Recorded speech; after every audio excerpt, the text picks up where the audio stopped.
Next from Springfield, we talked to Representative Tim Butler about the impact of the state budget impasse on funding higher education. This runs about 3 minutes. When you go around your district and you have a number of schools, colleges, junior colleges, what are you hearing from those in the higher ed community as far as the impact this budget standoff has had on their schools? I have 3 private universities in my district.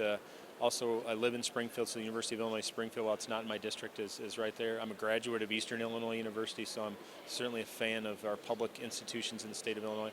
Our public education institutions of higher education are really hurting right now.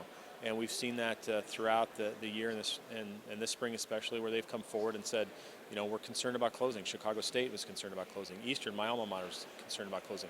The private universities aren't getting their MAP grant funding, which has had a real impact on them. So, you know, my hope is we gave a little bit of money to them a few weeks ago.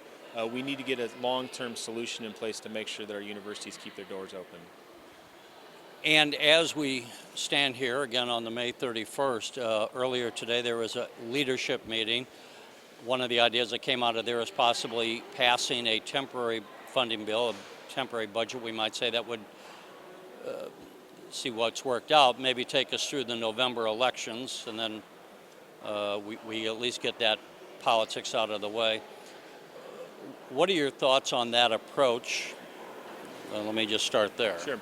Our leadership has put forward a short-term funding proposal, a bridge funding proposal per se, that does not that uses monies that we have, and that also takes the turnaround agenda items off the table to get this bridge in place as well. I think it's a pretty good compromise piece of legislation. You know, the Democrats have talked about some sort of stopgap funding. We've come up with a proposal today, so obviously we're going to see where that's going to go. I think in the near term, it's a good opportunity to make sure that folks are getting paid and the doors remain open, and some folks are getting the money that they're deserved, and as we work on some of these larger issues in a long-term budget. So I'm hoping that we'll see that here in the near future. And then lastly, I think everyone's more frustrated, you know, the people outside of this building, everyone working inside.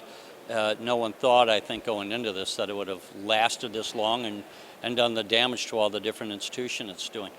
Within the legislature, with your colleagues, and you talk to them, what's the feeling among the rank and file members?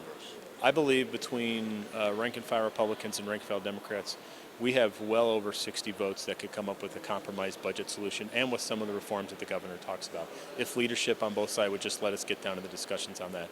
I think the governor on our side has come a long way on some of his proposals. I think the Democrats need to get the speaker to step up and really come forward and really with the idea that it's time to compromise. It's time to move forward. So, you know, there's the willingness is there among the rank and file members, and I don't think we're too far apart on a lot of the issues. The leadership just needs to let us get there.